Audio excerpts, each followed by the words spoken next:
قبل كل حلقة بنصورها بنحب نقعد behind the scenes مع الضيف بتاعنا، نتكلم معاه شوية، نقرب منه، نعرفه أكتر، وكمان نتأكد إنه في وقت من الأوقات اتسوح نفس تسويحتنا وكمان حلها ووصل لبر الأمان. قبل الجست بتاعنا بتاع الأسبوع ده ويعرفوه أكتر قبل حلقة يوم التلات.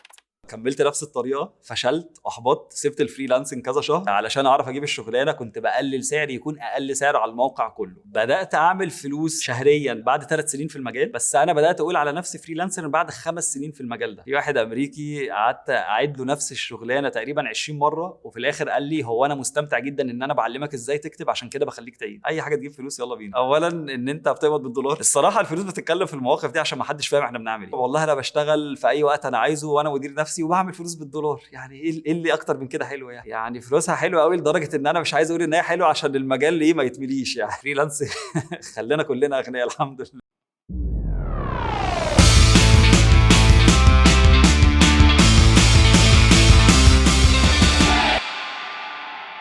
ازيك يا وائل؟ الحمد لله. عامله ايه؟ الحمد لله. انت بتشتغل فريلانسر بقالك قد ايه؟ بقالي 11 سنه داخل في 12. اوكي، يعني كده بدأت وانت عندك كام سنة؟ بدات وانا عندي 15 سنه. ده بدري قوي. يعني يا ريتني كنت بدات افضل من كده. انت خريج ايه يعني؟ خريج هندسه ميكاترونكس من الجامعه الالمانيه. ما اشتغلتش في هندسه في حياتي كلها، اشتغلت فريلانسر تقريبا كل حياتي مع كام حاجه كده على الجنب برضه. يعني نقدر نقول عليك شيفت كارير. كده انت اشتغلت من وانت عندك 15 سنة. اول عميل جالك كان ايه؟ يعني كان عايز منك ايه؟ اول عميل حبيبي كان فلبيني، كان عايز مني اعمل حاجه في الكوبي رايتنج اسمها برودكت ديسكريبشن، ولحد النهارده مش هنسى الراجل ده عشان اداني اول فلوس في حياتي. اوكي، كانت تجربة بالنسبة لك لذيذة ولا اللي هو حسيت ايه اللي بيحصل فيا ده؟ كان من اوحش التجارب اللي عملتها في حياتي بس برضه حطت فلوس في ايدي فكنت مبسوط. ليه كانت تجربة وحشة؟ ما كنتش فاهم اي حاجه، كان ساعتها مفيش مواقع عمل حر، كنت بشتغل على الايميل، كنتش فاهم انا بعمل صح ولا غلط، بس الراجل كان راضي الحمد لله. طب انت وصلت له ازاي؟ او هو بقى وصلك ازاي؟ كان في زمان مواقع ناس بتنزل زي شغل عليها، فبتبعت له ايميل تقول له عايز اشتغل معاك. كانت هي دي التجربه بالنسبه لي. بعد ما بعت 100 ايميل ل 100 شخص، ده كان الراجل اللي يرد عليا فيهم كلهم. عشان كده بحب الفلبين. بعد ما اشتغلت معاه بدأت تجيب شغل فريلانسنج تاني ازاي؟ بنفس الطريقة برضو بدأت تخش تبعت ايميلات اند سو اون ولا عملت ايه؟ الصراحه كملت نفس الطريقه، فشلت، احبطت، سبت الفريلانسنج كذا شهر، وبعديها لما رجعت تاني الحمد لله ربنا رزقنا بمواقع العمل الحر اخيرا اتشهرت وبدات اشتغل عليها. انت كنت اللي هو ايه اللي يا فتح يا عليم اللي بخبط برش ميه الصبح واشوف الدنيا بتقول ايه. ايه اول بلاتفورم اشتغلت عليه؟ freelancer.com.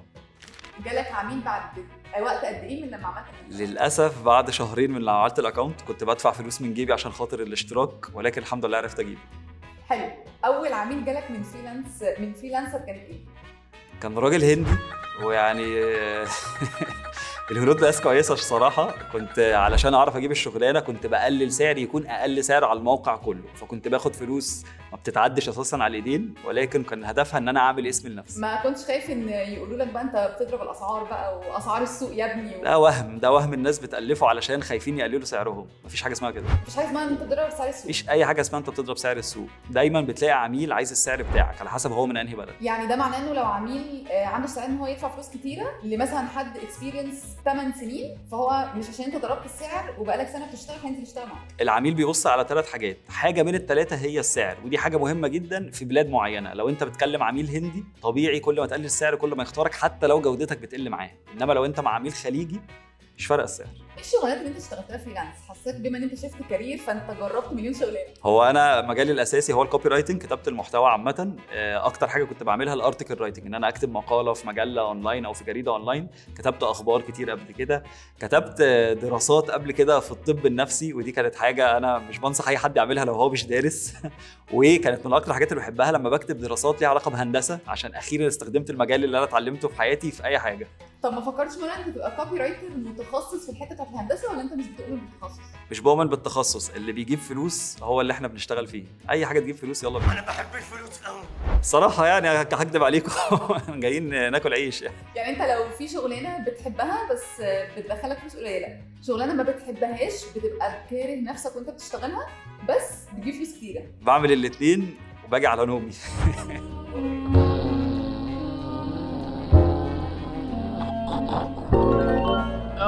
وإيه انت بتشتغل من وانت عندك 15 سنه، كنت من اوائل الناس اللي اشتغلت على فريلانسر، اشتغلت مع فلبيني وبعدين هندي.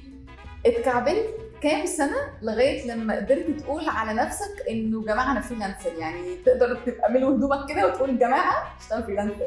بدأت أعمل فلوس شهريا من وأنا بعد 3 سنين في المجال، بس أنا بدأت أقول على نفسي فريلانسر من بعد 5 سنين في المجال ده، لما بقيت على الأقل فاهم لو أنا عايز أعمل فلوس أعملها إزاي، ولو أنا عايز أبطل أشتغل دلوقتي أبطل إزاي. يعني أنت لما وصلت للسيستم قررت إنه أنا أقدر أقول إن أنا فريلانسر. أكتر حاجة اتعلمتها في الشغل أونلاين هي إن أنت لازم يبقى عندك سيستم للشغل بتاعك أونلاين علشان تعرف تمحور الدنيا بشكل تعرف تعيش بيه بعد كده قدام، حاجه سستينبل اكتر. اشتغلت مع كام جنسيه؟ ما بعدش يا جيمي والله، بس يعني من 40 ل 50 جنسيه مختلفه. احلى جنسيه؟ الخليج. اشمعنى؟ الكويتيين بيدفعوا حلو.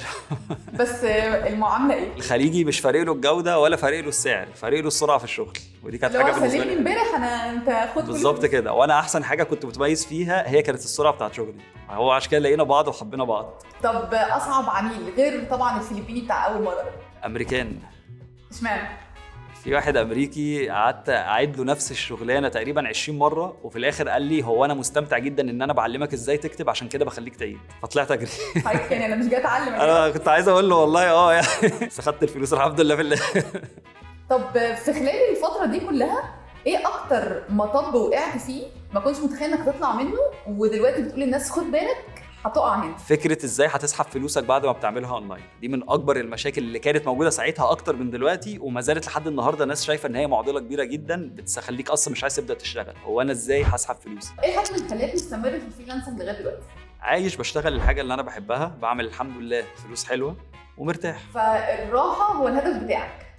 الهدف الاسمى طبعا ان عيلتي تكون عايشه مرتاحه واعرف اصرف عليهم من غير ما نتازم ماديا، وان لما العالم يخش في الازمه زي اللي احنا فيها دلوقتي دي الحمد لله احاول ما تاثرش على زي بقيه الناس. انت دلوقتي متجوز صح كده؟ الحمد لله. انت اتقدمت لمراتك وانت بتشتغل فريلانسر؟ للاسف قلت لباباها ايه؟ والله الحمد لله، يعني حماية حبيبي هو لا راجل يعني متفهم الموضوع ده، وهو برضه عنده يعني شركات، فهو كان متفهم الموضوع، وكان بالنسبه له طالما انا راجل كويس من عيله كويسه وفاهم انا بعمل ايه وعندي فيجن وعندي هدف، فهو كان ما عندوش مشاكل في الموضوع ده. طيب انا دلوقتي واحد عايزه اتقدم للبنت اللي انا عايزه اتجوزها وباباها او اهلها ما يعرفوش يعني ايه فريلانسنج، يعني بالنسبه لهم ايوه يا حبيبي انت دكتور ولا مهندس بس كلمني، تقول له ايه؟ قول لباباها ايه؟ يعني قول لباباها اولا ان انت بتقبض بالدولار، ووري له شويه دولارات في ايدك وشخشخ جيبك شويه كده وهو هيحبك. الصراحه الفلوس بتتكلم في المواقف دي عشان ما حدش فاهم احنا بنعمل ايه. لو بنتك اتقدم لها واحد بيشتغل فريلانس هترضى ان انت تتم الجوازه ولا اللي هو لا بقول لك ايه فكك؟ هفتح البورتفوليو بتاعه واتاكد ان هو عامله كويس وان هو عامل لي فولو، وبعد كده هوافق على الجوازه. انت اشتغلت كوبي رايتنج، اشتغلت دروب شيبينج، اشتغلت في الاي كوميرس، اشتغلت ايه تاني؟ في الفريلانسنج اشتغلت في الكوبي رايتنج والجرافيك ديزاين والفيديو اديتنج، حاولت انط من مجال لمجال عشان ازود مصادر دخلي عادي جدا. بتتعلمهم يعني كل حاجه فيهم بتتعلمهم منين؟ يعني بتقعد مع حد يعلمها لك ولا بتشوف فيديوز ولا بتعمل ايه؟ انا قررت ان انا ما اضيعش وقت في حياتي، فكنت على طول بروح لاقل كورس بياخد وقت في الدنيا اشتريه اتعلمه في يوم او يومين وابدا اشتغل على طول من ثالث يوم. يعني انت مع المقوله بتاعت تتعلم ازاي تبقى كوبي رايتر في 3 ايام؟ لا في يومين احسن. ولقيت انه بتعرف تشتغل بعديها كوبي رايتر؟ طالما انت بتقدم على شغل والعميل بيختارك وبتديله الشغل وبيدفع لك الفلوس يبقى انت على وضعك خلاص. حلو قوي. طيب انت بدات تهتم بالكواليتي اوفر ذا كوانتيتي، يعني كواليتي شغلك اوفر الكوانتيتي بتاعت شغلك، لما الحمد لله بقى الواحد معاه فلوس خلاص وقادر يعيش الحياه المرتاحه بتاعته، بدا بقى يفكر ازاي يقدر يحسن الكواليتي بتاعته علشان يقدر يخلي العملاء يختاروه اكتر، فده برضو بيزود لك الفلوس في الاخر. انت اشتغلت ايه تاني غير الشغلانات دي؟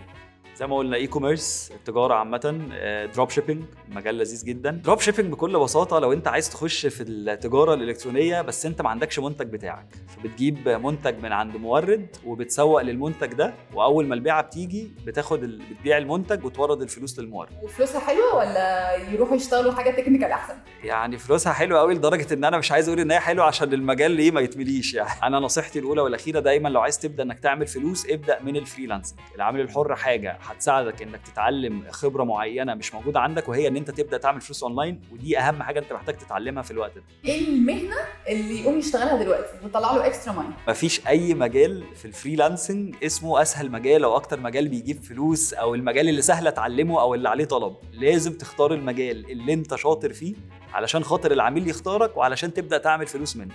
لو اخترت مجال انت مش حابه او مجال بس عشان بيعمل فلوس، انت الوحيد في المجال كله اللي مش هيعمل فلوس فيه ولا هينجح فيه. فانا دايما لو انا ميد كارير فريلانسر بشتغل مثلا فيديو اديتور وعايز سورس اوف ماني، فمش السؤال الصح اللي انا اساله لنفسي هو ايه اكبر مجال بيجيب فلوس، هو ايه اكبر مجال انا هستحمل اقوم اتعلمه دلوقتي واجيب منه فلوس. المجال اللي انت حابه وحابب تتعلمه وتبقى يعني بتشارك فيه بالخبره بتاعتك علشان فعلا تنجح فيه. السبب الوحيد اللي انا بدات مثلا في الفيديو اديتنج في الفريلانسنج هو ان انا بدات انزل محتوى، كنت مضطر اتعلم الفيديو اديتنج لفيديوهاتي الشخصيه، فتعلمته فقلت طب ما اقدمه للناس، ايه المشكله؟ بيجي لنا دايما المقوله بتاعه انه حد اشتغل 2-3 في الفريلانسنج وبعدين لقى ان هو ما بيجيبش فلوس حلوه زي ما احنا بنتكلم كده، فيقول لك بقول لك ايه، الفريلانسنج ده ضحك على الدقون، واللي عملها ده حظه كويس ومامته دعياله، فما تبيعولناش بقى القصه. الموضوع بسيط جدا، طالما انت قدرت تكسر حاجز ان اصلا الفريلانسنج بيعمل لك فلوس، فده معناها ان انت تكبر الفلوس دي او تدبلها او تضربها في 10، ده واقف عليك انت. طالما في حد تاني عرف يعملها يبقى الموضوع مش معضله. فلازم تبص على نفسك، تعرف ايه المشكله فين في اللي انت بتعمله وتبدا تحسن من نفسك. موضوع 100% في الاخر بعد ما تبص عليه هو سيستماتيك. مهما الناس علقت لك ان الفريلانسنج ده انت شغال في جزيره براحتك، لازم تخلق له سيستم علشان فعلا تعرف تقعد في الجزيره دي براحتك. طيب انت كده جيت لحاجه ممكن تبقى ميزه لناس كتير قوي بس ممكن تبقى عيب لناس كتير قوي. فانت بالنسبه لك كوائل ايه اكتر حاجه لذيذه في الفريلانسنج اللي هو انا بحب الفريلانسنج عشان الحاجه دي؟ بصراحة عشان أنا بشتغل في المجال اللي أنا بحبه اللي هو الكتابة، طول ما أنا بعمل الحاجة اللي أنا بحبها، فحتى لما الشغل بيزيد عليا دايما مش بحس إن هو شغل على قد ما بحس إن أنا على الأقل بسلي وقت. وايه اكتر حاجه بتكرهها عن الفريلانسنج؟ في الأول أكتر حاجة كنت بكرهها الفريلانسنج إن في شهور بيجي لك فلوس وشهور تانية كتير ما بيجيلكش شغل خالص، اسمها إن هي مش سستينبل من الآخر كده. لكن دلوقتي ممكن تكون أكتر حاجة إن لحد النهاردة لما بقول لأي حد بالذات أهلي إن أنا فريلانسر مش فاهمين أنا بعمل إيه لحد النهاردة. وبتشرح لهم إزاي؟ لو هتشرح الفريلانسنج في جملة واحدة. والله الصراحة أنا زي ما بقول عشان أقنع الناس بقول لهم والله أنا بشتغل في أي وقت أنا عايزه وأنا مدير نفسي وبعمل فلوس بالدولار، يعني إيه اللي أكتر من كده حلو يعني؟ لما بتيجي تقول للناس كده بالاكسبكتيشنز بتاعتهم بقى بتعلى قوي وبيبقوا شايفين بقى إنه أنا هصحى الصبح أقعد في ستاربكس أفتح اللابتوب فالدولارات هتنزل من الويب سايت، يعني بتحط الاكسبكتيشنز دي في فريم ورك إزاي؟ هو ده بالظبط السبب ان انا دايما بقول ان انا علشان اسمي نفسي فريلانسر قعدت 5 سنين في المجال، وعلشان اجيب اول شغلانه قعدت شهرين بقدم عشان اجيب شغلانه واحده ما كانتش جايبه همها. الموضوع مش سهل خالص، الموضوع محتاج تعب، بس برضو اي حاجه تانية في الدنيا محتاجه برضو انك تتعب لها. لو انت اصلا فاكر ان انت هتعمل حاجه من غير ما تتعب يبقى انت مش هينفع حتى ولا حتى تشتغل في وظيفه وتبقى ناجح فيها. يعني انت كده مش مع المقوله بتاعه ان الفول تايم او الوظيفه العاديه هي بتضمن لك الامان المادي او بتضمن لك السستينابيلتي اللي هو الاستمراريه؟ بالذات باللي بيحصل دلوقتي في الزمن ده واضح ان ما بقاش في امان في اي حاجه خالص، فما فيش احسن من ان انت على الاقل تبقى مأمن لنفسك مستقبلك عن ان انت مأمنه لحد تاني. وما فيش اصلا اي معنى في وجهه نظري ان انت تكون بتشتغل كل يوم وبتقتل نفسك 8 ساعات يوميا او اكتر علشان خاطر واحد تاني يبقى غني، مش عشانك انت. فانت شايف ان الفريلانسنج هيخليك انت غني؟ فريلانس خلينا كلنا اغنياء الحمد لله.